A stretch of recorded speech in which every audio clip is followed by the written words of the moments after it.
tardes. Muchas gracias por la presencia de todos ustedes. Estamos aquí para presentar. Mi nombre es Luis Quevedo. Yo estoy en representación de UDEVA, de la editorial de la Universidad de Buenos Aires, y estamos aquí para presentar un libro que es un libro homenaje, que es un libro sobre economía y que es un libro también sobre la vida de un extraordinario académico, investigador y docente de la Universidad de Buenos Aires y de esta facultad, que fue Juan Carlos el Bebe Gómez Sabaini, a quien muchos conocieron, quisieron y trataron. Por supuesto que no voy a hablar del libro porque para eso están los autores y los expertos que nos acompañan hoy, pero sí quiero decir que para la editorial este es un libro importante. Es un libro que pensamos que es de esos de fondo, de catálogo, que van a perdurar mucho tiempo, no solamente por la personalidad del Bebe, sino también por la temática y por los trabajos y los ensayos que se han compilado en su homenaje a partir de los trabajos que él ha tratado y de los cuales se ha ocupado toda la vida, que es nada menos que de las políticas tributarias, que es un tema que sigue teniendo una vigencia muy grande en nuestra economía de hoy y también en toda América Latina, que fue su campo de trabajo. No voy a hablar del libro ni de economía porque no puedo, no sé, pero sí quiero hablar de que el Bebe era una bellísima persona y eso se transunta en las palabras de todos los que lo trataron. Y quiero solamente leerles el epígrafe del libro, de la introducción que Oscar y Dalmiro pusieron, que son unas palabras muy lindas, extraídas del diario de Marta Minujín, ¿no? Y que la verdad que lo pintan de una manera asombrosa. Escriben en los años 60, ¿no? Marta escribe: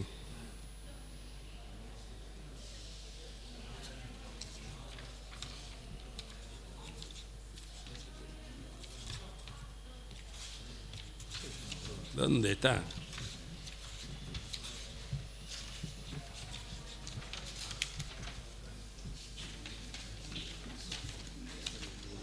Acá está. Dice: estoy realmente muy feliz porque viene Bebe.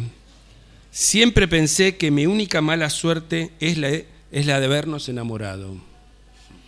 Porque si yo no le convengo a él, él tampoco me conviene a mí. Él estaría 1000 veces mejor con una chica más normal, más ordenada, sin tanta vocación, que lo acompañe en su lucha como si fuese de ella a lo largo de la vida. Yo, en cambio, lucho por mi cuenta, por algo que me exige a tal punto que el arte aparece como otro ser que necesita de mí tanto como él. Así es que no tenemos más remedio que luchar separados. Es algo muy triste. Es como si la lotería hubiese fijado nuestros sentimientos.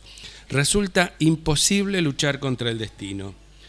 El amor jamás fue de conveniencia y sé perfectamente que en todo el mundo, de los millones de hombres que hubiese podido querer, hay uno solo al que realmente necesito, al Bebe. Si tuviera que buscar la felicidad por el mundo entero, sé que la única posibilidad que tengo es la de estar junto a él. Así que yo creo que con estas palabras comienza el libro y también comienza esta presentación. Gracias. Andrés. Sí, lo mío es muy breve. Como director del IEP, bueno, estoy contento de que este libro, que llevó mucho tiempo de esfuerzo, tanto la organización del seminario como luego la conversión de las ponencias en artículos y luego su materialización en un libro, haya llegado a buen puerto, y como dice Luis, seguramente este va a ser un material que va a permanecer como de consulta para todos los interesados en la temática, y agradecer a Oscar y a los colegas que coordinaron el libro por hacerlo en el contexto del IEP, y a UDEVA, con la cual ya tenemos una ya, no sé si larga, pero una fructífera historia de colaboración, y esperamos seguir pudiendo producir material de de relevancia para el conocimiento que exprese las producciones del IEP y de los docentes de esta facultad, los investigadores de esta facultad, junto con la editorial de la universidad. Y bueno, afortunadamente hemos llegado hoy miércoles y no jueves, porque esto no se hubiera suspendido, y esperemos que no sea la última actividad que hagamos en esta facultad, al menos por que no tengamos un cierre permanente. Gracias.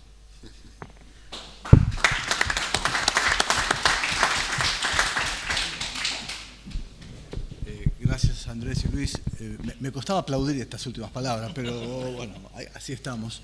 Este es un encuentro que intentamos que sea lo más informal posible. Es la presentación del libro. A ver, ¿ahí sí?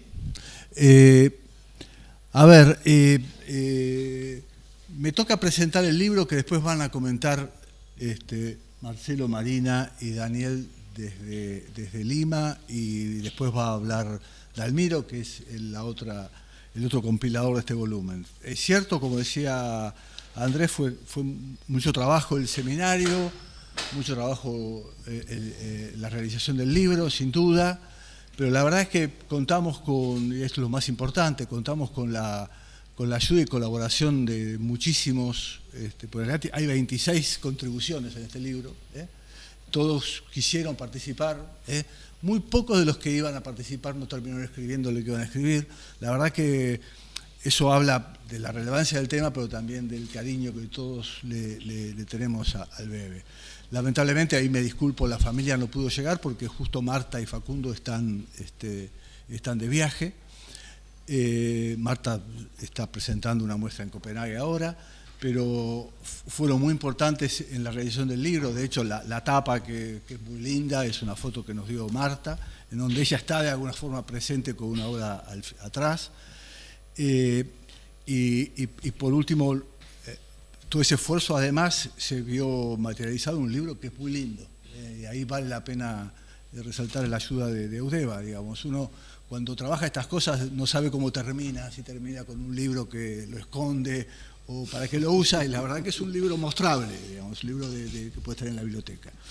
Yo voy a decir algunas palabras y en algún momento me voy a cortar, porque lo que estamos esperando es conectarnos con Daniel Titelman. Digamos, nosotros pensamos que en la presentación, digamos, hay 26 autores, obviamente no pueden estar todos, y nos pareció la presencia de Daniel desde la CEPAL es importante, porque el bebé tuvo mucha participación en los distintos seminarios y discusiones en la CEPAL. Era un ámbito en donde muchos de nosotros hemos participado y discutido durante mucho tiempo, y me parece que es relevante. Hoy es la sesión inaugural del periodo de sesiones en Lima, entonces, bueno, él va a estar, en algún momento se escapa, y cuando nos diga que está conectado, ahí le damos la palabra.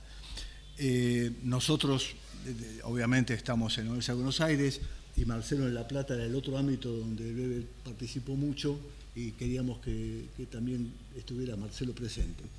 Y Marina está en el rol de usuaria, de lectora, de crítica, de lo que sea, pero de todos modos vos también compartiste actividades, digamos, compartimos un paso por el gobierno, no sé si... Sí, un paso por el gobierno, no lo califiquemos, pero bueno, ahí compartimos cosas y digamos, y ahí lo conociste e interactuaste. Algunas palabras para explicar cómo surgió esto. Esto surgió como en un doble propósito. Por un lado,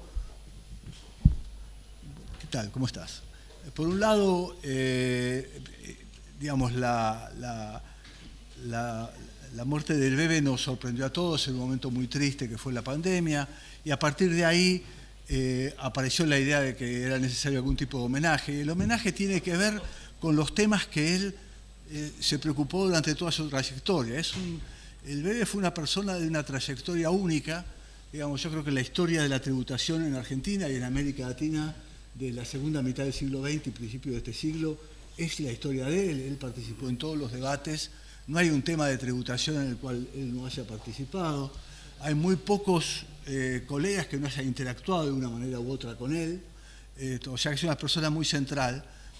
Y lo que se nos ocurrió en aquel momento, me acuerdo con Andrés en el instituto, la idea de hacer un seminario en homenaje donde participaran distintos profesionales que habían compartido cosas con él, y tratamos de armar un esquema en donde pudiéramos abarcar la mayor cantidad de temas posibles. Por supuesto, muchos de los autores que participaron en el seminario y después en el libro trabajaban temas similares. Tratamos de armar con Dalmiro, que fue un compañero espectacular para este camino, tratamos de articular de manera tal de ir completando todos los temas relevantes de la tributación en América Latina, y creo que lo hemos logrado.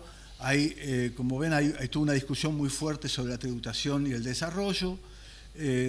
Después hay cuestiones específicas de algunos países.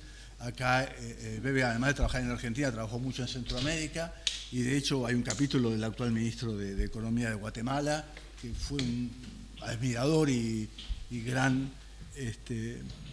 admirador del Bebe, ¿no? Siempre lo recuerda, y ayer me escribió diciendo que le hubiera gustado estar. Y hay algunos artículos de otros países. Bueno, está el artículo de José Alfonso de Brasil y el de España de Luis Huerta, y después hay una discusión temática de casi todos los temas. Obviamente el tema más fuerte de Gómez Sabaini fue el impuesto a la renta. En el reparto original de tareas que había en la OEA, cuando estaba González Cano y los otros tributaristas, él siempre fue el que se preocupó más por el impuesto a las rentas, a los ingresos, lo que nosotros llamamos a las ganancias. Hubiera sufrido mucho si hubiera visto el debate actual en la Argentina sobre la inutilidad del impuesto a las rentas. Lamentablemente no participó de este último debate, pero ese fue el fuerte de él, y el fuerte de él fue ese porque siempre fue una preocupación por la tributación y la relación con la equidad y la distribución del ingreso en una región en donde la informalidad y los problemas distributivos siempre fueron los que más nos preocuparon. Entonces había, recuerdo las discusiones que teníamos en Santiago, Juan Pablo, ustedes acordar, en donde él siempre hacía hincapié: está bien, discutamos el IVA, discutamos esto, otro, pero no nos olvidemos del impuesto a la renta. Y ese era el caballito de batalla de él, y creo que en el libro está reflejado un poco esa discusión, pero él también participó de las discusiones sobre impuestos ambientales, impuestos a los combustibles, digamos, todas las discusiones que uno se imagina de tributación, él siempre estuvo muy, muy cercano. Y por supuesto, las discusiones nuestras, a diferencia de las discusiones en América Latina, en América Central, donde él participó mucho, tenía mucho que ver con el tema del federalismo, ¿no es cierto? Incluso vos, Marcelo, tenés que acordar que en los 90, cuando se discutía esto, él tuvo una participación muy activa en los debates sobre ingresos brutos, si tenía que ser el IVA, no tenía que ser el IVA. Entonces ahí creo que él también, digamos, yo no me imagino un tema de debate tributario en donde el Bebe no haya participado, no haya sido central en la discusión, ¿no es cierto? Y de hecho, en el libro participan gente, no voy a nombrar porque hay 26 capítulos y algunos tienen 4 o 5 autores, con lo cual nombrar todos los autores, pero ahí tenemos un problema con Eudeva. Si le mandamos un libro a cada autor nos quedamos sin libros, pero que Eudeva, pero bueno, es lo que hay. Pero sí es cierto que acá, de su paso, no solo están representados los países, los temas, sino también instituciones, hasta gente del fondo, de mucho BID, donde él trabajó mucho, del Banco Mundial, obviamente de la CEPAL, de ICEFI de Centroamérica. Cuando uno va recorriendo las instituciones representadas por las contribuciones, uno encuentra la actividad de él, en donde obviamente era referenciado por buena parte. Y entonces lo que tratamos de hacer acá obviamente no es replicar lo que él hizo, sino, y creo que todos lo hemos entendido así, tratamos de que cada colaboración, que son cortas, 10 páginas, 15 páginas cada capítulo, fuera no repetir lo que él había hecho, sino la actualización de los temas que él había trabajado. O sea, es como discutir a partir de las cosas que el BEBE había estudiado o lateral, cómo se actualizaron las agendas de debate en temas tributarios y cómo que nos sirve para mirar al futuro. Creo que ese es el mayor valor de este volumen para aquel que no lo conoció a Gómez Sabaini, con independencia de su presencia. Creo que el libro es un aporte en ese sentido. Si les parece, yo pararía acá. Supongo que Daniel no está conectado todavía, pero si les parece, le doy la palabra a Marcelo, y después de Marcelo, si está Daniel, y si no, sigue Marina, y después lo decimos a Marina. Bueno, gracias. Excelente. Barro.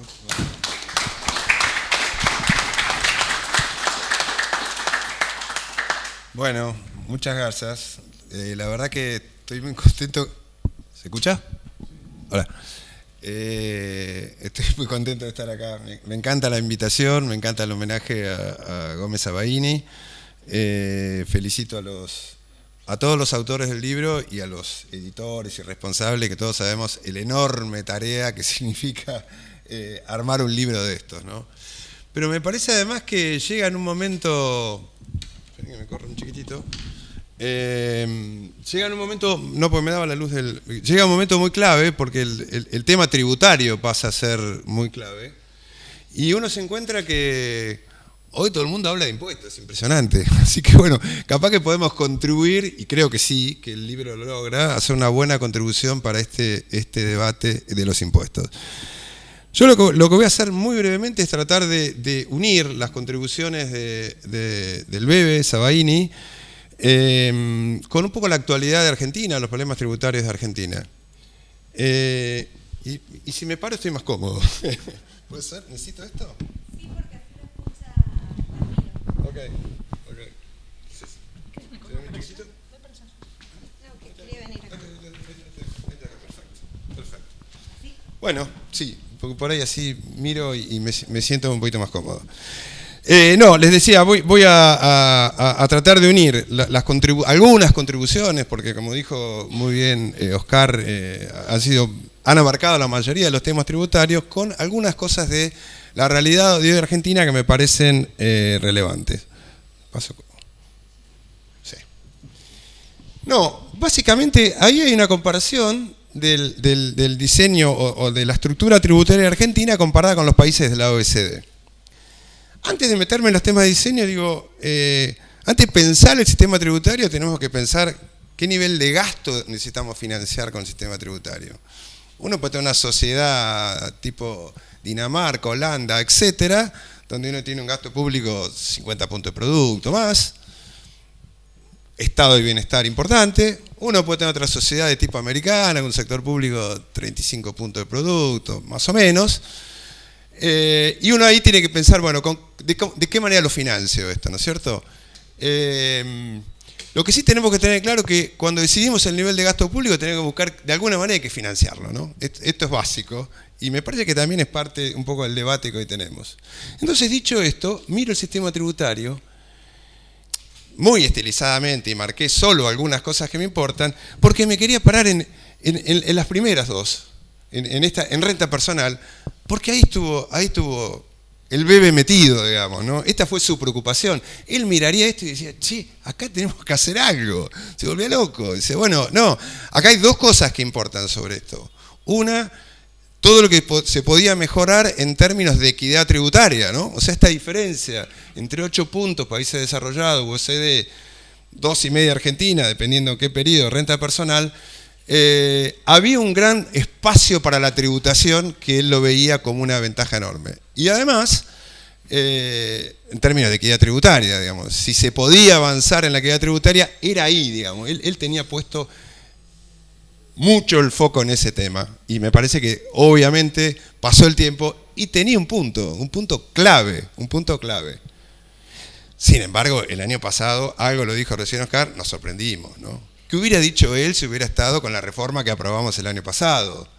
Hubiera dicho la reforma inequitativa del impuesto a la ganancia. No sé qué expresión hubiera usado, pero supongo que se hubiera sorprendido, como nos sorprendimos todos los que más o menos tenemos alguna dedicación a este tema, ¿no? Bueno, ese 2,5 lo bajaba a 1,7, 1,8, por ahí. Pero ese fue uno de sus focos y yo creo que sigue siendo un problema y ahí hay enormes problemas de diseño del impuesto y hay un enorme espacio. Y además, porque desde que él empezó a hacer estos estudios, la información disponible cambió rotundamente. Hoy tenemos a disposición un montón de información. Bien, gran diferencia con los países de OCDE y en la otra esquina tenemos la otra gran diferencia, que son los impuestos en cascada o los impuestos que aparecen en la crisis. Entonces aparece cheque, aparece el impuesto país, aparecen las retenciones e ingresos brutos, que lo voy a dejar como un capítulo aparte que lo voy a tratar un poquito al final. Digamos. Esos impuestos que surgieron en las crisis, como cosas transitorias, terminaron siendo permanentes. El caso más típico es ahora el impuesto al cheque. Arrancó en 2001 con la crisis de la convertibilidad, lo puso Cavallo y hoy está. Y está vigente y cuesta sacarlo, digamos, ¿no? ¿Hay peor impuesto que ese? Cada vez que hacemos... ¿Qué nos dice? ¿Tenemos que ir por afuera del sistema financiero? ¿Cómo blanqueamos la economía? No sé, una cosa, a mi entender, muy disparatada. Y eso, ahí, entre todos esos impuestos tenemos 6, 8 puntos de producto. Los países desarrollados no lo tienen esos impuestos. No lo tienen. Bien, después ahí en el medio, renta corporativa, bueno, ahí hubo idas y vueltas en Argentina y en el mundo, hay todo un debate ahí que no me voy a meter, pero después está el IVA, ¿no es cierto? Estamos más o menos como el mundo, más o menos, parecido, bueno, no tan mal. Sin embargo, uno mira con un poquito más de cuidado y dice, che, pero mirá Nueva Zelanda, tiene casi la mitad de la alícuota que nosotros y recauda más que nosotros. ¿Qué hay detrás? Bueno, detrás está el otro tema que para mí era muy importante para el BEBE, que era gasto tributario, que él se encargó de medir esto, de ser cuidadoso con esto, y la evasión. Entonces, cuando yo miro IVA, digo, che, ¿cuánto es el gasto tributario del IVA? 1,20 del producto. Mucha plata, es mucha plata. Uno puede decir, bueno, che, pero esperá, acá hay razones distributivas importantes. Hay bienes exentos y hay bienes a tasa reducida. Más o menos se llevan en partes iguales, un poquito cada una, digamos, ¿no? Del costo fiscal, del gasto tributario. Ahora, cuando uno entra un poquitito más en detalle, vamos a mirar los exentos. ¿A quién benefician? En relación al ingreso, benefician más a los más altos. Es regresivo. ¿Por qué están exentos? Acepto la excepción si es difícil cobrarlo, entonces tengo una excepción. Bueno, ok. Pero si no, ¿no deberíamos revisar un poquito ahí a ver qué pasa? Y los otros son los bienes a tasa reducida de IVA. También, ¿benefician a los más pobres? Sí, relativo al ingreso, benefician un poco más a los más pobres. Pero las filtraciones sobre los quintiles más altos es enorme. 50% del gasto tributario va a los quintiles más altos. ¿No deberíamos pensar si eso... no tenemos que revisarlo? Bueno, es un tema. El otro tema es la evasión. Decía gasto tributario, el otro la evasión, y realmente ahí hay una preocupación enorme. Si uno piensa que la economía en el mercado de trabajo, el grado de informalidad es 50% o cercano a ese número, pero además, y esto es lo que yo les quería mostrar acá, cuando uno mira, che, ¿y qué pasó con el empleo durante del 2012 para acá, por poner un año, por pararme en un año? Bueno, el empleo asalariado constante, no creció, pongámosle, en estos años. Y miren el monotributo, ¿nos llama la atención? Yo digo, para mí esa es la precarización del empleo. Todos esos monotributistas ahí yo les llamo la precarización del empleo. Y eso, todos los que estamos ahí, o los que están ahí, aportan muy poco a la previsión social, aportan muy poco al sistema de salud y aportan muy poco a la recaudación tributaria, 0,3 del producto, no sé, nada. Hay un problema ahí. Y quieren que les diga, la última reforma amplió ese problema ahí. Este impuesto, el monotributo, fue pensado para los pequeños contribuyentes en otra época. Hoy la información cambió. Hoy tenemos información. Hacíamos la factura en un papelito. Ahora hay que ir a la FIP, entrar, meterse, cargar los datos. Tienen todos los datos. ¿Tiene sentido esto? Algo hay acá, me parece que hay un tema. tiene que ver con el diseño, tiene que ver con la evasión, etc. Vinculado a eso y atado a eso y vinculado al mercado formal, le voy a mostrar no diría que es una encuesta, una pregunta a estudiantes de cuarto año de la Facultad de Ciencias Económicas en La Plata, vinculado a esto del mercado laboral, informalidad, etcétera, etcétera. La pregunta es, che, ¿ustedes qué prefieren? ¿Un salario más alto y ningún aporte previsional? ¿O están dispuestos a un salario más bajo y aporte previsional? Uno puede decir, bueno, son jóvenes, no ven el futuro, todo lo que quieran. 63% dijo, no, a mí dame la plata. A mí dame la plata. Pero si uno lo piensa, eso está rompiendo un pacto intergeneracional, digamos, ¿no? Porque la idea del sistema previsional es que los activos de hoy financian a los pasivos de hoy, y los activos de hoy financian a los pasivos de hoy, esperando que mañana los activos de mañana financien a ellos como pasivos. Ahora, si esa regla se rompe, chao, no hay sistema previsional posible. Más allá de todos los problemas que tiene las moratorias, no me quiero meter en eso. Quiero solo focalizar en algunos aspectos, y este me parece que es uno. Y otra vez, que sé que el BEBE y su grupo, digamos, este era un tema también súper relevante. No me voy a extender mucho más. Quería ir a un último punto, que era de los impuestos ahí que estaban dando vuelta, estaba ingresos brutos.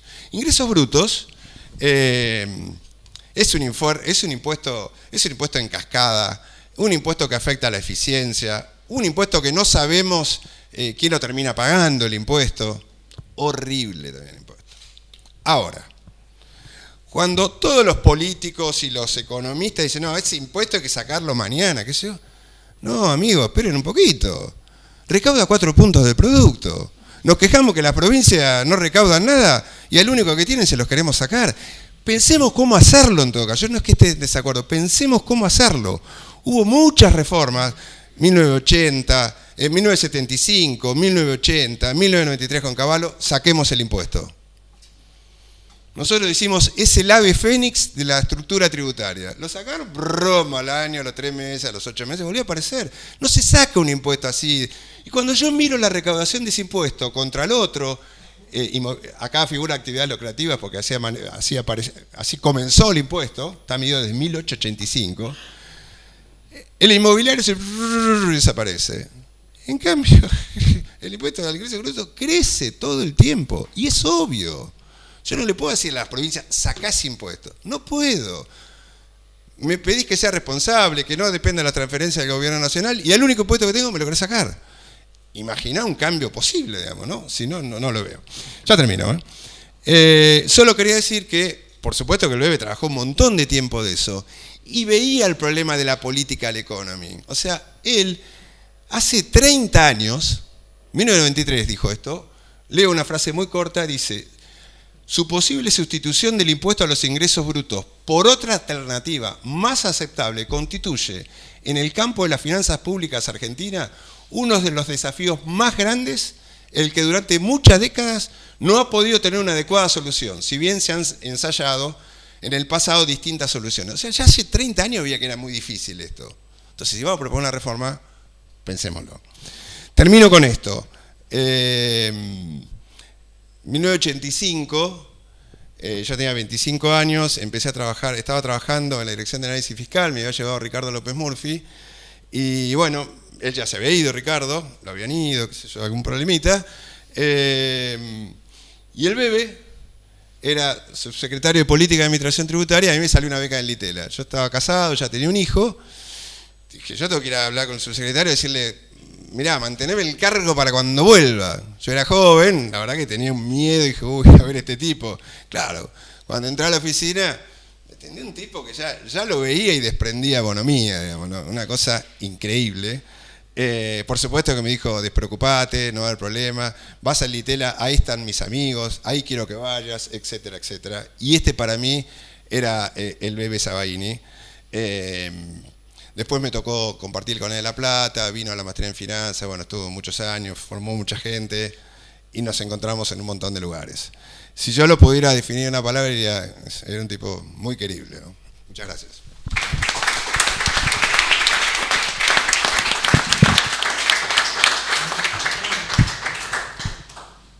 Muchas gracias, Marcelo. Hiciste una una hermosísima recorrida por los temas que traslada el Bebe, haciendo mención a su participación, y son los temas que todavía hoy seguimos discutiendo. Está, entiendo que Daniel Titelman conectado. Hola, Daniel. Así que le damos la palabra. Daniel es el jefe de División de Desarrollo Económico de la CEPAL, ahora está en Lima participando de la periodo de sesiones de la CEPAL, y nada, te agradecemos muchísimo que estés con nosotros y tenés la palabra, Daniel. ¿Aló, me escuchan? Sí, perfecto, perfecto.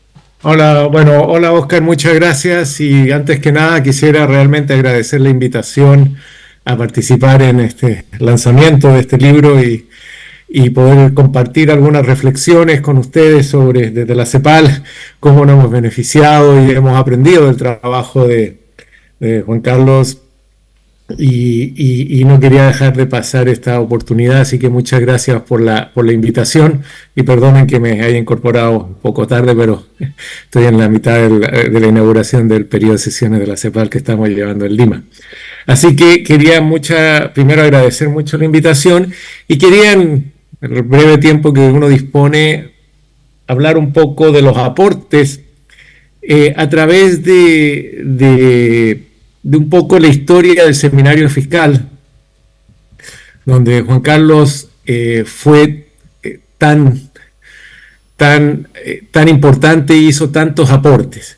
El Seminario Regional de Política Fiscal de la CEPAL ya lleva 36 años, haciéndose todos los años, y por lo cual ya se ha transformado en un hito y en uno de los foros más importantes para el debate de los desafíos y discusiones de la política fiscal en América Latina y el Caribe, y además convoca una gran diversidad, y desde siempre ha convocado una gran diversidad de academia, de policymakers, de organismos multilaterales, el Fondo Monetario, el Banco Mundial, BID, OSD y otros.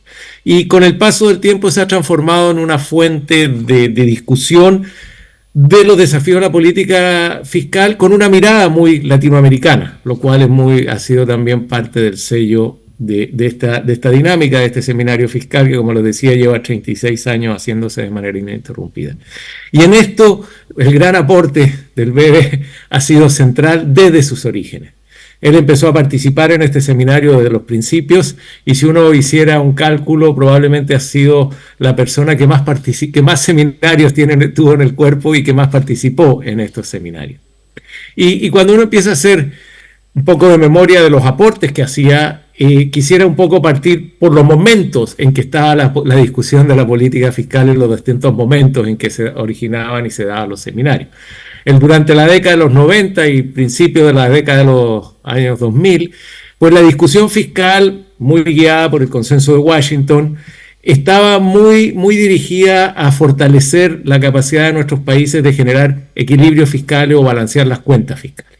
Y el gran énfasis entonces estaba en el equilibrio fiscal, en la sostenibilidad fiscal, pero muy basado en la idea de que fundamentalmente había que contener los gastos, había que generar reglas fiscales que ayudaran a ordenar a los países a contener los gastos, y todo el énfasis de la discusión de la política estaba muy sesgado hacia cómo mejorar la gestión, eficiencia y eficacia de los gastos y contener gastos. La típica frase que uno escuchaba siempre, que era hacer más con menos, donde el origen de la discusión era contener gastos, y entonces desde esa perspectiva toda la discusión tributaria pasaba por cómo generar una recaudación, por supuesto, pero en base a impuestos que fueran eficientes y fáciles de cobrar. Ya se primaba mucho la eficiencia, y los temas de el impacto redistributivo y el impacto más equitativo de la política fiscal, se planteaba que no importaba tener una estructura regresiva, digamos, tributaria, ya que la progresividad de la política fiscal se podía discutir y podía ser a través del gasto y las transferencias. Y desde esa perspectiva, digamos, bueno, huelga decirlo, pero terminamos con estructuras de gasto regresivas y con estructuras de ingresos regresivas, digamos, después de muchos años.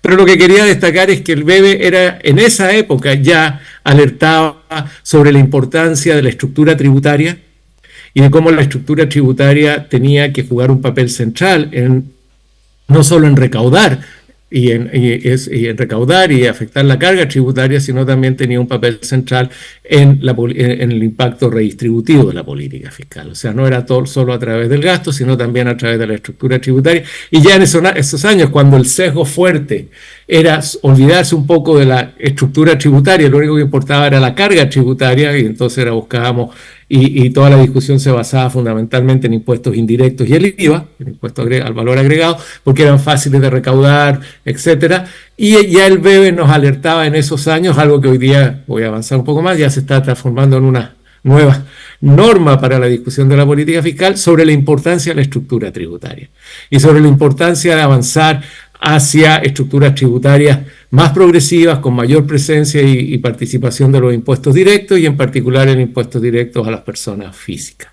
Y ya en esos años había un gran avance, un gran punto que el BEBE siempre levantaba en los seminarios fiscales, levantaba mucho los documentos que escribió para los seminarios fiscales, digamos, y era muy importante, y en algunos de los documentos, por supuesto, los escribió con Oscar, que está allá con ustedes, y era muy importante ya esa voz que levantaba sobre la importancia de la estructura tributaria, no solo la carga, sino la estructura en sí misma, y eso también reflejaba una mirada distinta al rol de la política fiscal. La idea de los equilibrios macro y de la idea, yo diría que la idea de la sostenibilidad fiscal siempre también estuvo muy presente en los análisis del BEBE, porque entendía que los países requieren transitar en una senda de sostenibilidad fiscal, en una trayectoria de sostenibilidad fiscal, pero la pregunta es cómo lo logro. ¿A través de mejorar los ingresos y fortalecer los ingresos, o solo a través de eficiar y reducir, mayor eficacia y mayor reducción del gasto? Y ahí es donde él siempre nos alertaba de la importancia del lado tributario, y hay muchos de sus trabajos de esa época que ya lo venían anticipando. Y desde esa perspectiva creo que fue bastante visionario, porque cuando uno ya va mirando la discusión hoy de la trayectoria y la sostenibilidad fiscal, dado los desafíos que enfrenta el mundo y que enfrentan nuestros países, el tema de la estructura de los ingresos tributarios está tomando mucha fuerza, tanto a nivel de la discusión de los países donde uno observa reformas recientes en América Latina, todas tienen un componente de ajustar un poco los impuestos a la renta de las personas físicas, los impuestos directos, buscando mayor progresividad en la estructura tributaria. También el desafío del cambio climático, que implica un gran desafío de inversión pública y privada, pero un gran desafío de inversión pública, nos hace repensar, digamos, en cómo podemos avanzar en una trayectoria de sostenibilidad fiscal, realizando los gastos y las inversiones que le demandan a la política fiscal. Y ahí es donde entonces la fortaleza de los ingresos fiscales pasa a ser un eje central de la ecuación. Y el cambio climático nos ha puesto con mucha fuerza ese debate, porque si nos tomamos en serio el cambio climático, las inversiones públicas que hay que hacer para empezar a enfrentar el cambio climático en mitigación y adaptación no pueden esperar. Es decir, la inversión pública dejó de ser una variable de ajuste. El gasto público dejó de ser una variable de ajuste también en otros ámbitos, debido al envejecimiento de la población, a la transición demográfica, a la transición epidemiológica. Cada vez más hay demanda sobre gasto público, y por lo tanto la gran pregunta es cómo vamos a acomodar una mayor demanda de gasto, que era lo que siempre estaba un poco a mi juicio detrás de los análisis, a través de un fortalecimiento de los ingresos públicos y de una mejora en la estructura tributaria. Y esos son los grandes aportes que el BEBE ya venía haciendo desde los orígenes del seminario fiscal, cuando el sesgo iba en no preocuparse de la estructura tributaria, sino solo de la carga tributaria, y el resto se jugaba en el gasto. Así que en ese sentido creo que muchas de las cosas que ya él anticipaba y discutía y nos alertaba siempre en los seminarios fiscales, hoy día están teniendo cada vez mayor preponderancia en la discusión fiscal en la región y en el mundo. Toda esta discusión del ingreso a la riqueza, de los impuestos a la riqueza a nivel global, a nivel regional, es una muestra de eso. El G20, liderado por Brasil, ya planteó, digamos, la necesidad, y hasta el mismo Fondo Monetario Internacional está repensando un poco esta idea de cómo avanzar hacia un ingreso wealth tax, un ingreso a la riqueza, que ayude a generar mayores ingresos. Toda la discusión de BEPS, que es también cómo generar mayores tributos. O sea, ya en el mundo y en la región hay una creciente toma de conciencia sobre la importancia y el desafío y lo no fácil que es en avanzar hacia mejorar la estructura y la carga tributaria en nuestros países. Eso es algo que el BEBE nos venía alertando desde los inicios del seminario fiscal, y estoy hablando ya hace 36 años atrás, y que hoy día han tomado mucha mayor relevancia y fuerza. Tanto a nivel de las discusiones de los países, a nivel nacional, la reforma colombiana del último año, de los últimos 2 años, tiene un componente cada vez más redistributivo y más progresivo. Las discusiones del G20 que ha liderado Brasil a nivel global y a nivel también regionales están cada vez más planteando la necesidad de avanzar hacia estructuras tributarias más progresivas, algo que ha estado muy presente en los escritos y presentaciones del BEBE durante su trayectoria. Otro tema que quisiera destacar, que también me parece esencial en la trayectoria y en las enseñanzas y los escritos que nos dejó, es también que fue uno de los primeros que también ya se venía preocupando sobre el tema de evasión y elusión, que es un flagelo que afecta a la región de manera significativa. Según nuestros cálculos, en promedio, América Latina, la evasión promedio sobre el PIB regional es en torno a 6.2% del PIB, que es bastante alta, que son casi cerca de 300 mil millones de dólares, que es una cantidad de recursos altísima. Si ustedes miran la historia de las reformas tributarias de los últimos 20 años en los países, después de una larga discusión y una fuerte economía política, terminan recaudando entre 1,2 y 1,4 puntos del PIB. Y aquí tenemos 6,2 en promedio, esto varía entre países y países, por supuesto, pero de una gran potencial de movilización de recursos fiscales, que es la evasión y la elusión, que ha ido también tomando mucha fuerza. BEPS es un ejemplo, digamos, de la importancia que el mundo le está dando a los temas ya de evasión y elusión. Y el pacto y el comité tributario que se acaba de aprobar en el seno de la Asamblea de Naciones Unidas también es otra, el Tax Commission que se acaba de aprobar, también es otro ejemplo de que ya el mundo y los países de la región, mucho trabajo sobre esto, cosa que ya el BEBE nos ha alertado. O sea, no es solo necesario tener una estructura tributaria progresiva, sino que hay que ser capaz de cobrar esos impuestos, que es altamente complejo en un mundo cada vez más globalizado, no solo comercial, sino financieramente. Por lo tanto, ese es un tema que hoy día también está con mucha fuerza en la discusión de los organismos multilaterales, del G20, que a mí me ha tocado participar, y en muchos de los países de la región pasa a ser un tema central. En el caso chileno se acaba de aprobar, digamos, dentro de la reforma de lo que se llama el pacto fiscal, un tema sobre evasión y elusión para tratar de reducir significativamente la evasión y elusión, que a veces puede ser más rentable que toda la economía política de las reformas tributarias. No es que uno no tenga que seguir empujando por ahí, pero ahí hay un tema. Y ese sí es un tema que también nos alertaba a lo largo de estos largos años del seminario fiscal, con sus escritos y con sus presentaciones, y también quería traer un poco a colación ese tema. Otro elemento que también creo que es de suma relevancia hoy en día, que ya nos alertaba el BEBE desde hace muchos años atrás, se tiene que ver con los gastos tributarios y los costos de estos gastos tributarios.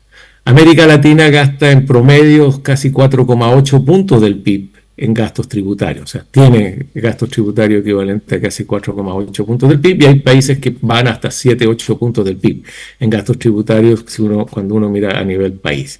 Y esto es un esfuerzo fiscal que es muy grande, por las dimensiones que les estoy diciendo, que no necesariamente ha pagado el esfuerzo que se está haciendo.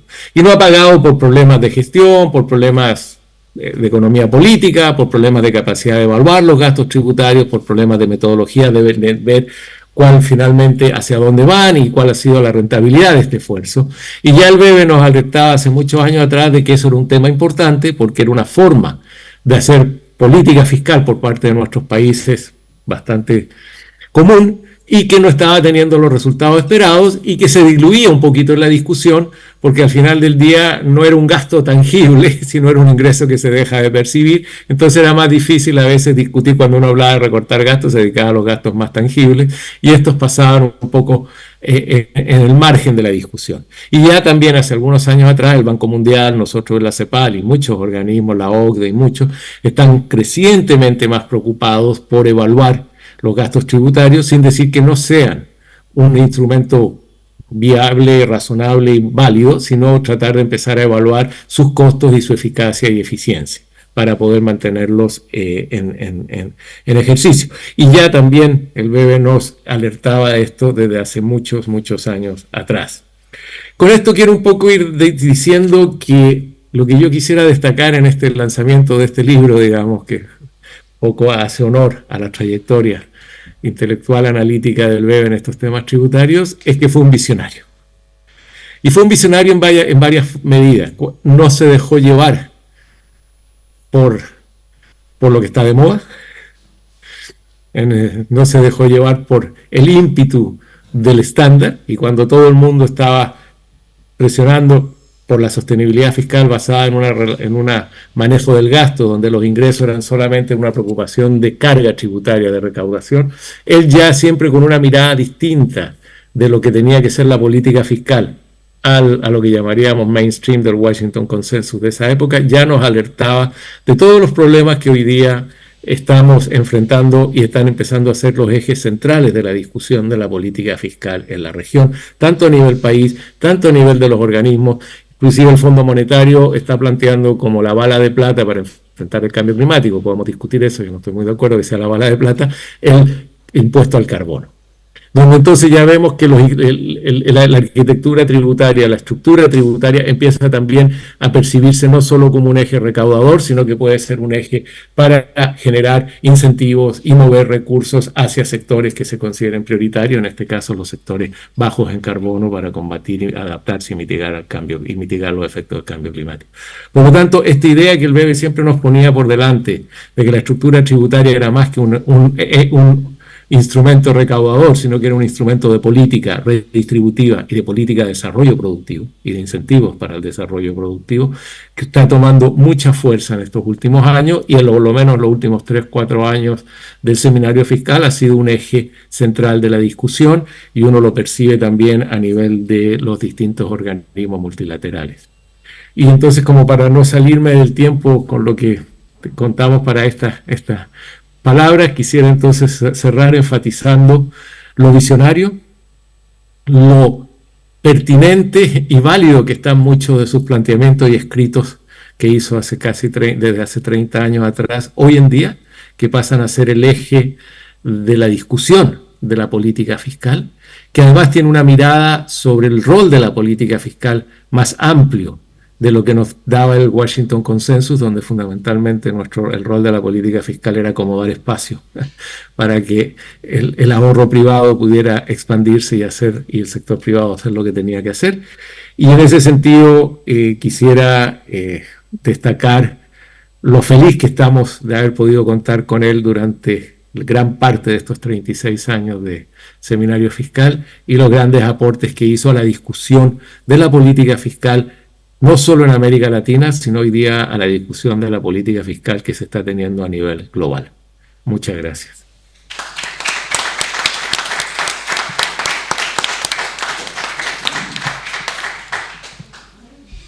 Muchas gracias, Daniel, muy lindas palabras. Te agradecemos enormemente la disponibilidad para estar hablando desde allí, y además esta idea de refrescar la agenda de debate en América Latina, haciendo mención a cómo la visión de Gómez Sabaín y del BEBE fue adelantándose a todos estos temas. Digamos. La verdad que lo hemos disfrutado, como vos decís, y lo extrañamos y lo seguiremos extrañando. Y entonces ahora damos paso a la visión de una lectora del libro, a Marina. A ver, decí lo que quieras. Bueno, muchas gracias por la invitación. La verdad que cuando me llamaste y me dijiste si estaba para esto, yo siempre estoy cuando me invitan a la casa de donde salí, y la verdad es que yo con el BEBE tuve poca relación. O sea, yo estuve muy cerca, bueno, obviamente de José Luis, y estuvimos muy cerca, digamos, durante todo el tiempo de la FADE. La verdad es que el paso por la gestión, yo dije, fue fugaz, y la verdad es que fue intenso, pero fue fugaz y fue triste en alguna medida, ¿no? Porque había mucha expectativa de que había algo distinto, y eso terminó de alguna forma trunco. Pero la verdad es que miré, estuve, digamos, no leí obviamente el libro completo, eran un montón de papers, pero estuve revisándolo y leyendo algunos de los, sobre todo la primera parte, ¿no? Digamos, el BEBE como persona, porque yo la verdad que con él insisto, no tuve demasiada relación, sí tengo mucha relación con Facundo, pero la verdad es que, de nuevo, digamos, mirás la trayectoria como, ¿no? Digamos, como secretario de Ingresos Públicos de Aldo Ferrer, como secretario de Ingresos Públicos durante la gestión de Zurruil, como secretario de Ingresos Públicos de nuevo con la gestión de José Luis, bueno, y todo lo que armó él como, digamos, en términos familiares y sobre todo en términos de discusión sobre temas con los que yo me formé. O sea, yo en alguna medida, durante mi formación como economista acá, digo, leí artículos, después revisamos artículos, y como trabajo como consultora, la verdad que uno está permanentemente copiándose y tratando de reflotar conceptos que uno aprende y tratando de ponerlos en forma más sencilla o más simple, pero digo, es parte de la formación, ¿no? Digo, ahora, claramente, digamos, bueno, ustedes expusieron el trabajo, ¿no? Digamos, la discusión fiscal.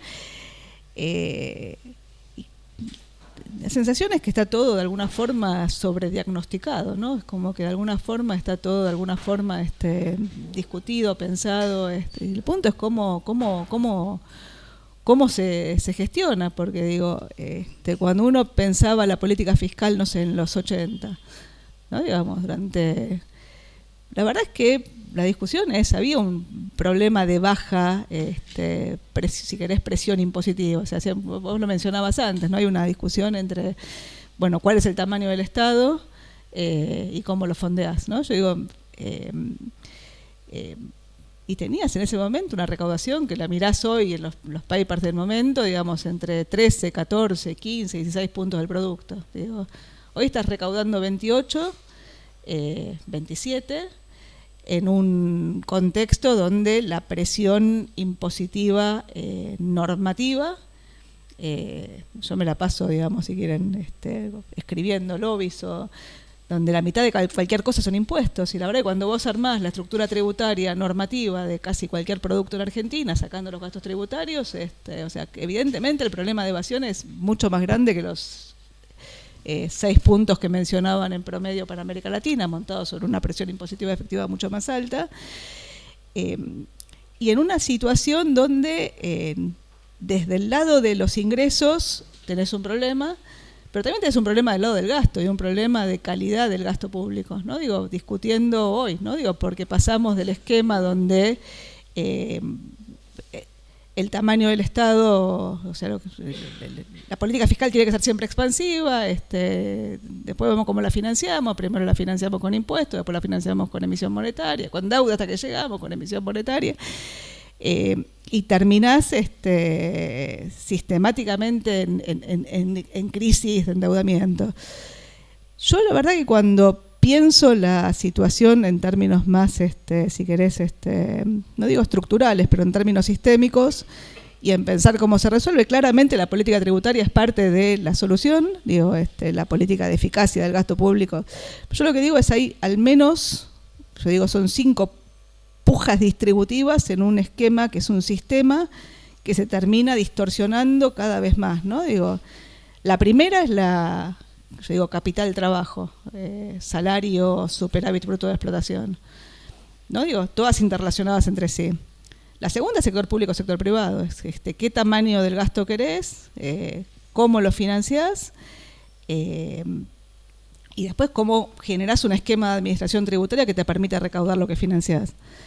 La tercera, yo digo, es la federal, es nación-provincias en un país que es federal, quién recauda, cómo se distribuye lo que se recauda, quién gasta, ¿no? Digo, la cuarta es la de precios relativos. Yo antes mencioné salario, superávit bruto de explotación, pero digo, la verdad es que lo que tenés es qué economía tenés, cuán abierta, cuán cerrada es, la estructura arancelaria y cómo pega la estructura arancelaria, vos metías las retenciones como parte del esquema tributario, o sea. Y la cuarta es la intergeneracional. Y de alguna forma todas cruzan la política fiscal, la política tributaria. Entonces, si uno piensa solamente en términos tributarios, digo, claramente, digamos, ustedes son mucho más académicos, digo, el libro tiene, digamos, trata todos los temas que mencionaron. De nuevo, uno se nutre. El punto es cómo se piensa en términos, yo digo 2 cosas, digo, cuando venía para acá, llegué tarde en gran medida porque me dijeron que era en el Zoom y me fui al Zoom y dije, mirá, qué convocatoria. Bueno, no era. Era otro Zoom, claro. Era otro Zoom, pero con una convocatoria distinta, digamos, ¿no? Política y distinta. ¿Y cómo bajás esta discusión a la... No digo, ustedes están haciendo un trabajo grande en términos de lo que tiene que ver con alquimias y los papers reducidos, porque el libro está muy bien, tiene un montón de papers, pero no es un libro para leer, es un libro para revisar, es un libro para... y después lo que tiene que ver con los nuevos formatos de discusión en términos...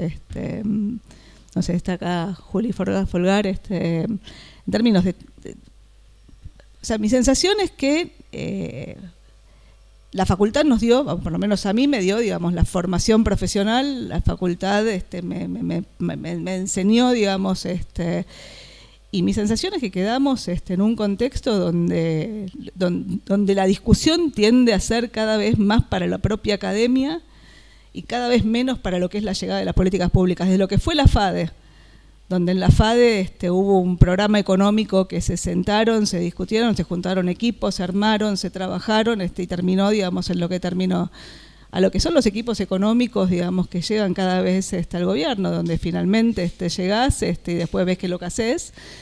O sea, cada vez vas a un esquema de deterioro cada vez más. Por eso cuando digo, vos ves el libro, ves la trayectoria, ves la historia, los amigos, decís, wow. Ahora, cuando ves la decadencia, digamos, de la estructura argentina, digamos, donde hoy estamos de nuevo discutiendo el tamaño del Estado, la sensación es que los debates terminan sin generar consensos. No sé cómo generás un ida y vuelta entre lo que es la academia, la facultad, la política económica. Vos lo mencionabas en el texto, pero creo que hay una disociación muy grande entre la discusión teórica, la formación y a dónde llegás. O sea, destruimos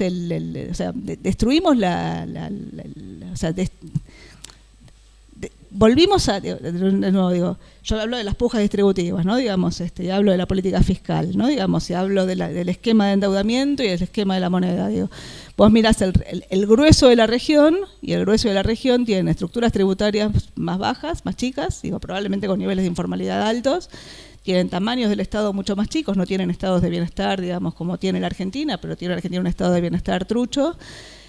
Pero en la mayor parte de los casos, sacando, digamos, el delirio de Venezuela, o sacando, si querés, la situación particular de Bolivia, digo, tenés países que lograron construir monedas y que lograron construir mercados crediticios que funcionan.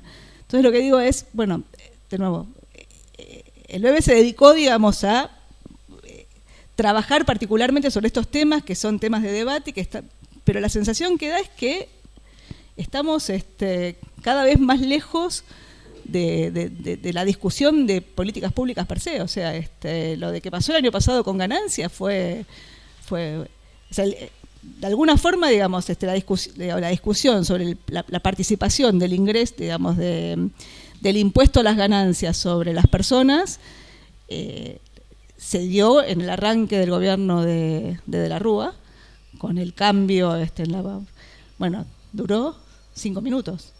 Y la tablita de Machinea quedó en la retina de la sociedad, digamos, como si hubiera sido, digamos, el mayor karma, digamos, casi que te diría que compite con la tablita, con otra tablita en la historia. Cuando el kirchnerismo, digamos, mantuvo, si querés, los esquemas de deducciones, vos lo que tuviste en ese contexto fue un aumento en la presión impositiva sobre los salarios, bastante significativo. O sea, llegaste a tener niveles bastante altos de salario y de ganancias sobre los ingresos. Y la discusión siempre fue la misma. O sea, la discusión fue y volviste para atrás y dabas y volvías y dabas y volvías. Entonces, digo, si querés, estoy medio desordenada, pero digo, la verdad es que no podés discutir la política tributaria en un contexto de alta inflación o un contexto inflacionario. O sea, fuimos y vinimos. Tenemos un sistema tributario pensado para una economía, diría, sin inflación, con esquemas de percepciones, de cambios tecnológicos que se fueron adaptando, digo, todo el esquema de percepciones, todo el esquema de, bueno, digo, vos lo mencionás en términos tecnológicos, esto, digo, el sistema de pagos, no sé, agrego de nuevo, estoy contenta de estar acá, digo, la facultad para mí siempre es un lugar, digo, insisto, yo al bebé lo conocí poco, digo, quiero mucho a gente que lo quiere mucho a él, entre otros a José Luis, pero mi lectura es que más allá del homenaje, que es bien merecido, creo que hay que buscar, no sé cuáles son las formas de encontrar una discusión más sistémica y más, no sé si la palabra es amigable, pero digo más con una discusión, digamos, que permita trascender, digamos, el ámbito de la facultad, de los amigos, ¿no? Digamos, lo que estamos teniendo acá. Digo, por ahí, digo, es un poco, creo que no sé cómo se resuelve, porque digo, necesitas resolver la política, necesitas resolver, y estás particularmente en un momento donde estás gobernando con veto y freno al rechazo al veto y, digamos, sin ninguna definición de... Pero lo que digo es, los ámbitos, la teoría sobre el deber ser, digo, la aprendimos, está. Bueno, ¿cómo lo plasmás y cómo generás consenso en torno a eso? Hoy estás al revés, o sea, hoy estás yendo, digamos, si vos me decís qué es lo que estás viendo hoy por hoy, estás viendo, digamos, un Estado que se está de alguna forma destruyendo, montado sobre una destrucción que ya tenías, una estructura tributaria, en la cual prácticamente no hay ningún cambio pensado, con un blanqueo por gobierno que genere incentivos a lo que es la evasión, una estructura tributaria donde vos mirás la suba de ingresos brutos que tuviste en los últimos años y en gran medida tuvo que ver con una novedad en Argentina, que es ponerle ingresos brutos a la maquinita. O sea, le pusimos ingresos brutos a las LELIQs y el ingreso bruto a las LELIQs fue el principal esquema de fondeo de la ciudad de Buenos Aires durante varios años, desde la pelea con la policía. Entonces lo que digo es, hay una voracidad fiscal desde el punto de vista de los recursos, una falta de esquemas de administración tributaria en un contexto donde tenés, si querés, todo lo que son las percepciones, donde recaudás en el gallinero, donde generás problemas enormes, porque digo, la recaudación de ingresos brutos tiene un problema que es no solamente el nivel de la alícuota, sino fundamentalmente las percepciones y los pagos a cuentas que tenés, sobre todo en los esquemas nuevos de comercio, como lo que es Mercado Libre o lo que es... estoy probablemente desordenada, pero creo que hay una... O sea, creo que eso tiene que llegar...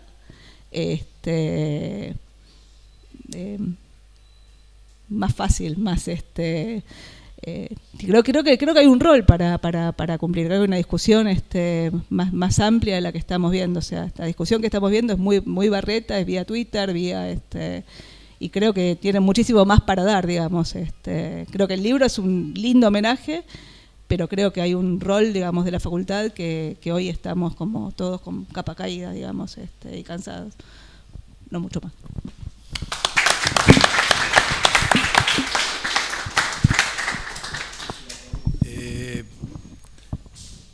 Gracias. No sé si darte las gracias, Marina, porque... No, gracias. Reacciono rápido porque me parece importante para poner en contexto el libro y el debate que vos introducís. En realidad, el libro, como bien decíamos, es una actualización de los debates, ¿no es cierto? Y vos decías muy bien, porque me parece que es un punto muy claro, el sistema tributario nuestro es un sistema sobre diagnosticado, ¿no es cierto? O sea, el diagnóstico está. Y acá lo que hay es una actualización de los debates sobre eso, cómo actuar sobre esos diagnósticos. Básicamente, el mérito, tal vez una razón por las cuales el Bebe era tan diferente al resto, es que él iba por el mundo. Él no trabajaba solo sobre Argentina, él trabajó sobre muchos países de América Latina, sobre todo Centroamérica, trabajaba en la CEPAL y daba recomendaciones, discutía con uno con otro, entonces no se quedaba en la discusión nuestra, ¿no es cierto?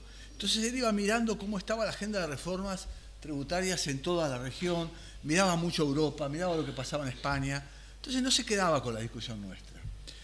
Porque vos hacías muy bien mencionar lo que está pasando en el resto de América Latina. Nosotros somos la excepción, nosotros no somos la regla, claramente. Entonces, digo, el sistema está sobrediagnosticado. ¿A qué viene? Entonces, ¿qué es lo que está pasando? Bueno, está sobrediagnosticado, quiere decir que el trabajo de la academia va por un lado y es razonablemente bien.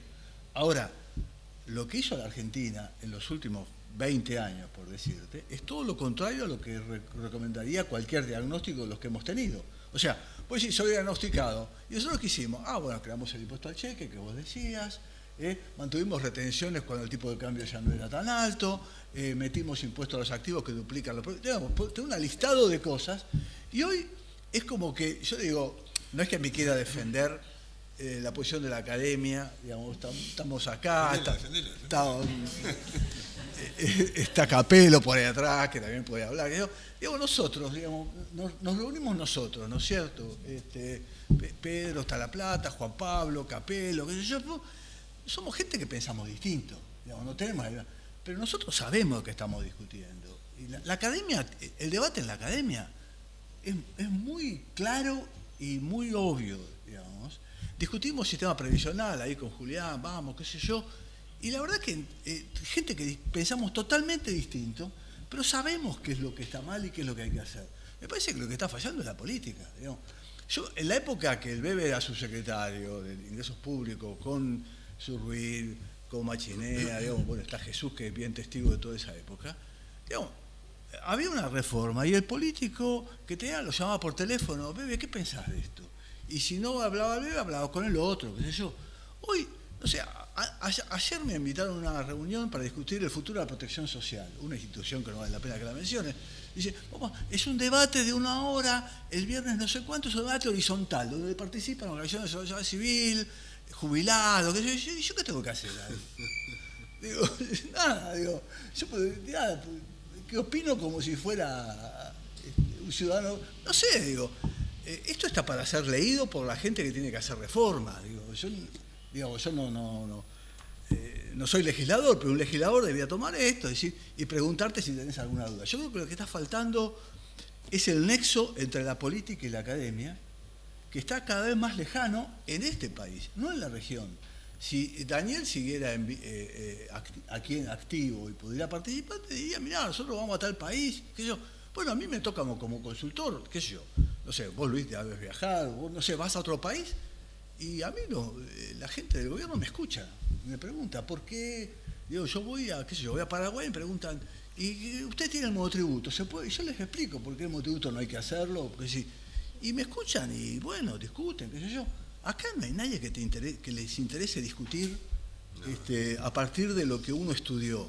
Entonces, me parece que, digamos, estoy totalmente de acuerdo con vos en tu visión pesimista, pero me parece que yo pondría el acento sobre la decadencia más de la discusión política que de la producción académica. Creo que la producción académica... No, ya sé que no, pero digo, doy un paso más hacia ese lado, ¿no?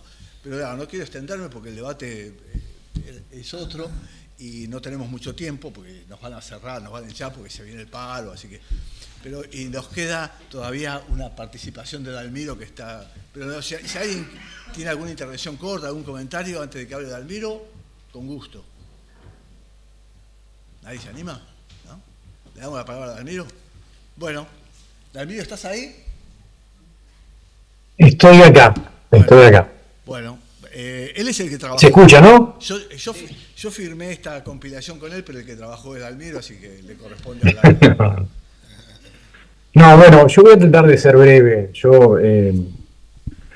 Me toca obviamente hacer los agradecimientos, porque esto no hubiese sido posible sin la ayuda de un montón de gente.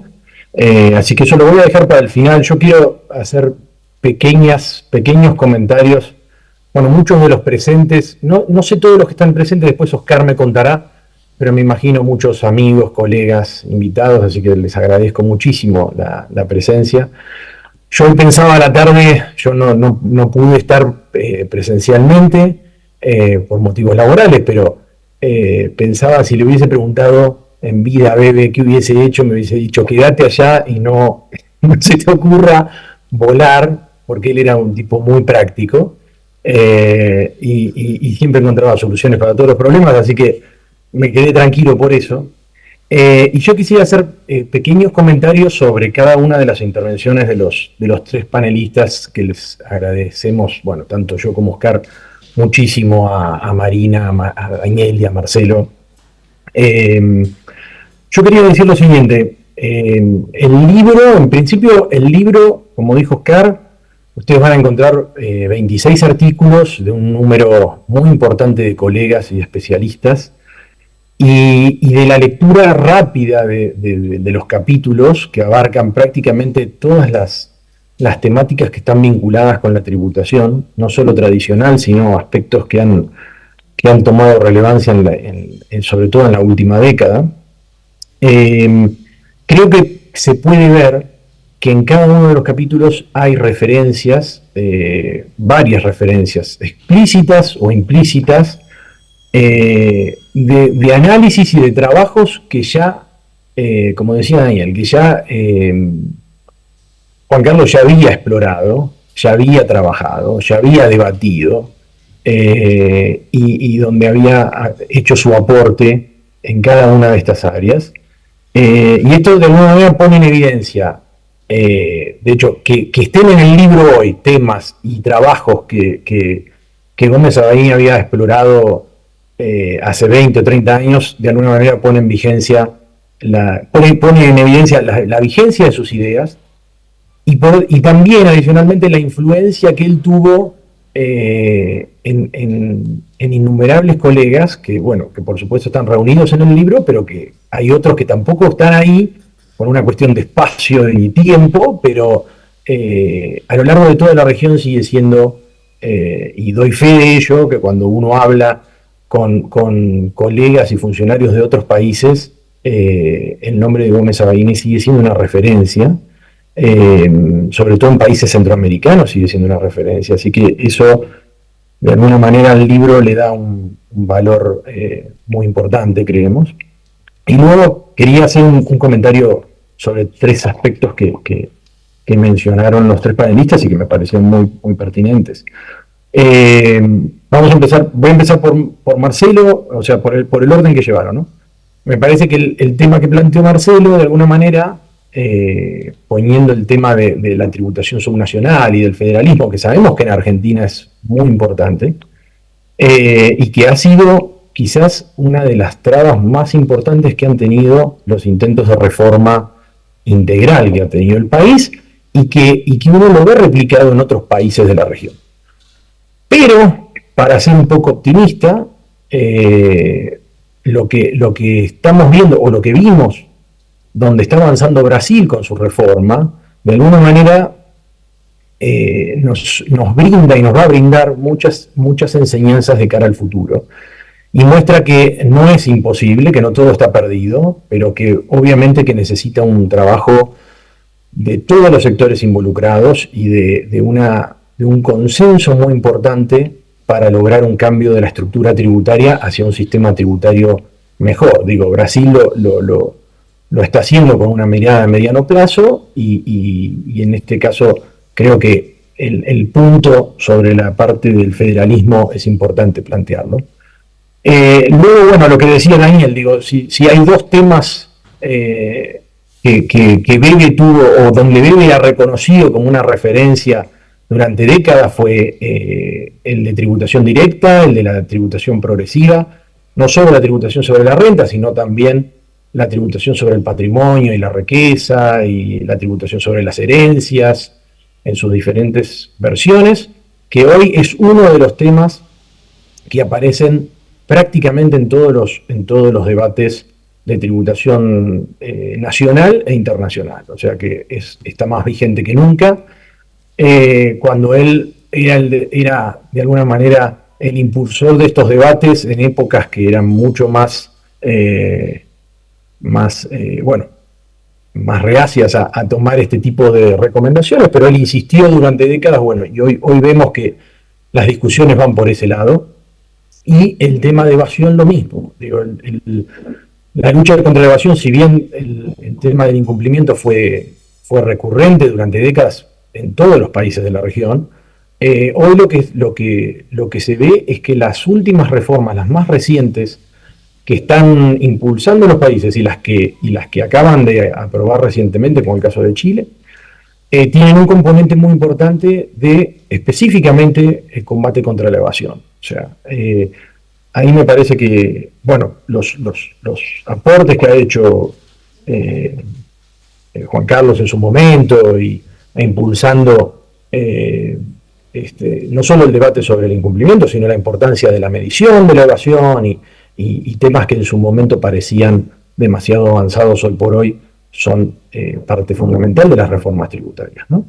Y luego lo que agradezco muchísimo el comentario de Marina. Yo digo, para de alguna manera matizar ese pequeño pesimismo que noto en la intervención, yo coincido completamente en que hay una disociación entre lo que es la formación académica y el diseño de las políticas públicas, o sea, entre los actores de los dos campos. Eso diría que es una lucha recurrente y es algo que va a ser inherente a cada reforma, no solo de reformas tributarias, sino de la política pública en general. Pero no creo que los problemas de hoy sean extremadamente mayores a los que se enfrentaban en el pasado. Digo, yo recuerdo siempre, yo en eso soy muy privilegiado, ¿no? Yo tuve la posibilidad de tener infinidad de anécdotas contadas por el propio Bebe, de ejemplos de intentos de reformas donde él estaba no solo como funcionario, de su vasta experiencia como funcionario, sino también como consultor en proyectos de reforma en distintos países de la región. Él siempre decía que le preguntaban cómo estaba y él decía, en la lucha, que es cruel y es mucha, y de alguna manera esa frase lo que mostraba era cierto optimismo. Bueno, Oscar lo recordará, nosotros cada vez que le preguntábamos sobre alguna reforma sobre el impuesto a la renta, que a nosotros nos parecía insuficiente, porque generalmente las reformas se plantean de una manera y terminan siendo aprobadas no en su totalidad, entonces tenemos como cierto gusto a poco, pero él era siempre optimista en eso, y eso es algo que creo que aprendí de él. O sea, siempre era preferible pequeños pasos hacia un sistema tributario mejor que pensar en reformas demasiado ambiciosas, sabiendo todos creo que lo decía a partir de la experiencia que él tenía, que probablemente era difícil de igualar, ¿no? No solo como funcionario, sino también como consultor. Él entendía muy claramente las restricciones y lo que era la economía política de las reformas en lo que hace a las políticas públicas. Entonces, me parece que ese optimismo, aún viéndolo desde el lado de la academia, creo que no debemos perderlo nunca. Creo que el libro, en ese caso, justamente lo que reúne son opiniones, yo diría, muy objetivas y muy analíticas sobre temas muy específicos que dan una visión global de todos los temas que suelen aparecer en una discusión de reforma tributaria. Obviamente, en algunos países aplican unas, en algunos países aplican otras, no siempre todos los países tienen las mismas prioridades. Pero el libro de alguna manera da esa visión general y profundiza en cada uno de estos aspectos y muestra él siempre recordaba.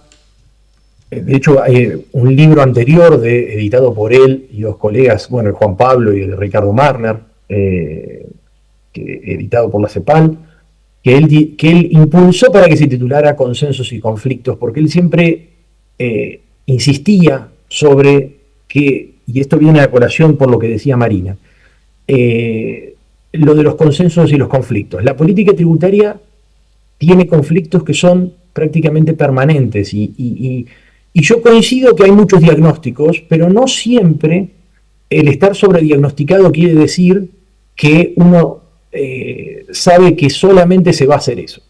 Porque como sabemos también, la política tributaria tiene influencia de distintas ideologías. Entonces, eso hace que no siempre lo que de alguna manera uno considera que sea lo ideal para un sistema tributario, no quiere decir que eso no genere un conflicto, no quiere decir que haya consenso total sobre eso, pero sí cuando uno puede generar estos consensos, y sobre eso siempre insistía Juan Carlos, cuando uno puede insistir y puede generar esos consensos, las reformas tributarias son más sólidas y son más perdurables en el tiempo. Sin el consenso, no solo académico, pero sin el consenso político y social, él insistía muchísimo en lo que él era un gran didáctico en la enseñanza de las cuestiones tributarias, porque para él era muy importante que la gente, y no solo los profesionales, pero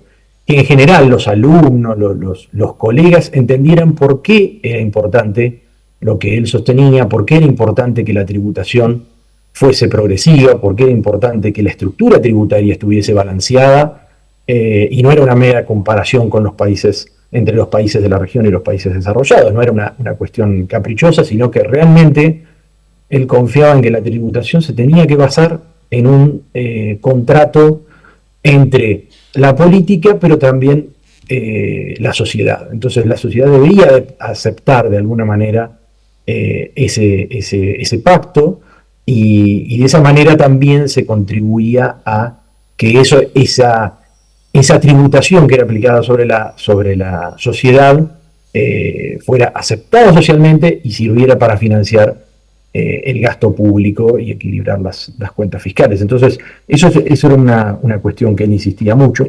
Y déjenme terminar, solamente sé que estamos en el tiempo, así que déjenme terminar con un punteo de agradecimientos, porque la verdad es que si no creo que no podríamos terminar. Me gustaría agradecer a las autoridades de la facultad por el apoyo, representados, bueno, ahí está Andrés López, pero por todas las autoridades y además por el equipo de apoyo para que esta reunión se desarrolle, para que el seminario, que fue muy exitoso, también se desarrollara en su momento, hace 2 años, y también del Instituto Interdisciplinario de Economía Política, que también nos ha apoyado en todo momento.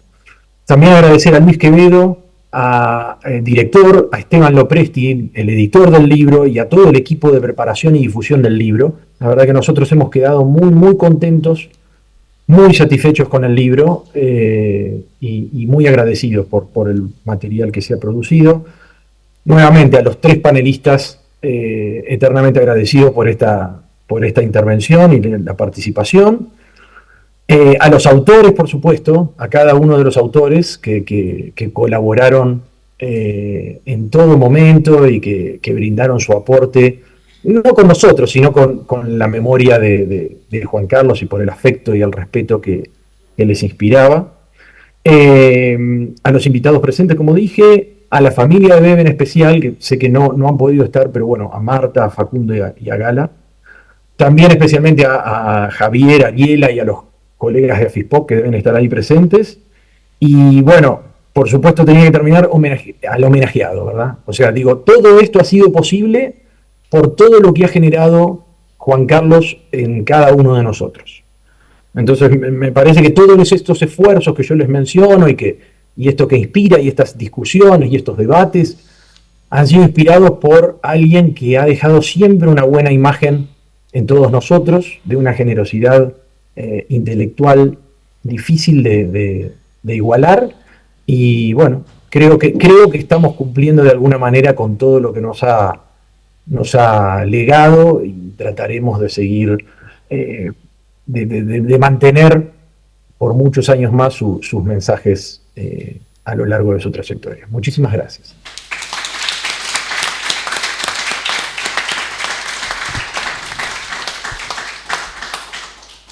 Bueno, muchas gracias, Dalmiro, gracias a todos, y nada, los invito a seguir discutiendo en una copa de vino ahí afuera. Chao, gracias. Gracias.